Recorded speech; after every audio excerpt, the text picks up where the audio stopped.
Чөлөөт аялал нь өөрийн хүссэн газар руугаа зөвхөн өөрийн цаг зав тохируулж аялах боломжийг олгохыг та мэдэх үү? Тухайлбал цагтаа уралдан заагдсан хөтөлбөрийн дагуу аялах нь бага зэрэг хэрэгтэй байх нь бий. Аялагчдын хувьд очисон газарт нь нүд сэтгэлийг нь татах маш олон үзүүштэй газар байхад зөвхөн нэг хөтөлбөрийн дагуу аялах нь заримдаа харамсал төрүүлэн үе болдог. Иймээс уг асуудлын хамгийн шилдэг шийдэл болох чөлөөт аяллын хөтөлбөрийг бид санал болгож байна. Тэгвэл чөлөөт аяллын давуу талуудыг дэвтэлцгээе. Аяллын маршрут болон хөтөлбөрөө бүрэн хянах. Та өөрийн аяллын бүхий цаг мөчийг төлөвлөж хүсэл сонирхолтой нийцүүлэн аялах боломжтой. Илүү шинэлэг туршлагыг бүтээх. Чөлөөт аяллын үеэр та тухайн аялал буй газрын соёл, уугуул хүмүүсийн амьдралтай илүү ойроос танилцах боломж гардаг. Уян хатамт байдал. Аяллын үеэрээ урьдчилж төлөвлөөгүй гинтийн газруудад зочилж, гинтийн шийдвэрүүд гаргаж адал явдалтай аялах нь гоё биш гэж үү?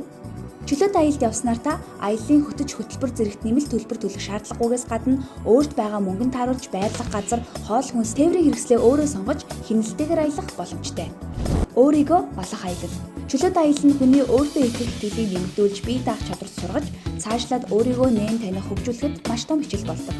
Та маш олон адал явдалтай нүүр тулж олон нөхцөлд өөрийгөө сорж, шинэ сорилтуудыг даван туулна. Иймд чөлөөт аялал нь хувь хүний хөгжүүлэх, тав тухтай, тайван болон санхүүгийн хяналттай аялахад ихэнх нь нөлөө үзүүлэх юм.